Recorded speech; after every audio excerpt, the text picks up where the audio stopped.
Boyong dari Kartasura ke Surakarta, Kerajaan Mataram masih dengan Sunan Pakubuwono II sebagai rajanya. Perang suksesi Jawa yang sudah bertahun membuat Pakubuwono II sakit-sakitan.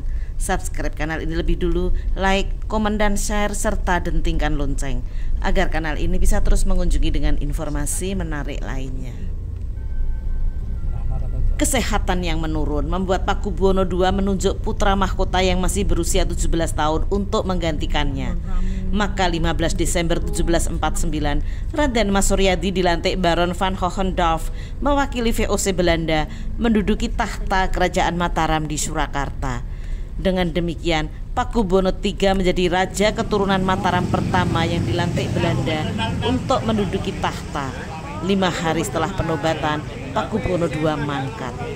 Sementara kelompok yang dianggap pemberontak telah mengangkat Pangeran Mangkubumi sebagai raja dan Raden Mas Said sebagai patih pada 12 Desember 1749. Realita ini membawa Pakubuwono III yang masih remaja harus menghadapi paman dan sepupunya dalam perang suksesi Jawa. Setelah perjanjian Giyanti, Keraton Mataram yang sudah berada di Solo menetapkan diri sebagai Kasunanan Surakarta Hadiningrat dengan Pakubuwono III sebagai raja.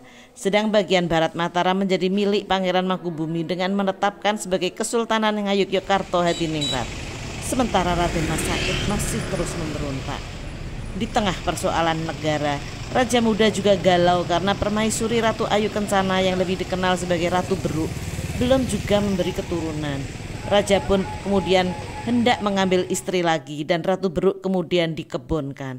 Artinya ditempatkan yang jauh dari pandangannya namun tidak dicerai. Kesedihan menghinggapi Ratu Beruk hingga suatu malam menatap langit hitam dengan kelap-kelip bintang yang kemilau. Pandangan itu mengilhami untuk menorehkan apa yang dilihat dalam selembar kain, membatik. Entah mengapa, suatu hari sang raja jalan pagi sampai ke tempat tinggal Ratu Beruk. Beliau melihat permaisuri sedang tekun membatik. Pemandangan indah itu selalu membuatnya rindu. Sehingga selalu diulang setiap pagi tetap tanpa menyapa. Sang ratu pun tidak tahu. Rasa cinta raja kembali bersemi, tumaruntum. Kala melihat batikan Ratu Ayu Kencana sudah selesai, Sunan Pakubuwono III tidak bisa menahan diri untuk tidak menghampiri. Saat ditanya, Ratu tidak tahu namanya. Sang raja yang cintanya kembali bersemi menyebutnya Tumaruntum. Akhirnya motif ini diberi nama Truntum dan biasa dipakai dalam pernikahan. Orang tua biasanya baik dari pihak laki-laki maupun perempuan biasanya menggunakan Truntum. Truntum ini diciptakan oleh Kanjeng Ratu Ayu Kencana atau Ratu Beruk ketika sang raja berniat untuk menikah lagi karena Ratu Beruk tidak bisa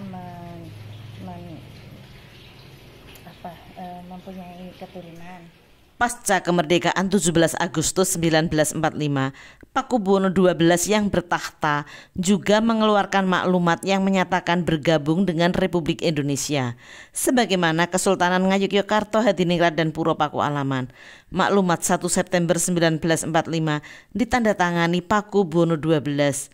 Sementara maklumat 5 September 1945 dari Kesultanan Ngayogyakarta Hadiningrat dan Kadipaten Pakualaman ditandatangani Sri Sultan Hamengkubuwono IX dan KGPAA Paku Alam ke-8.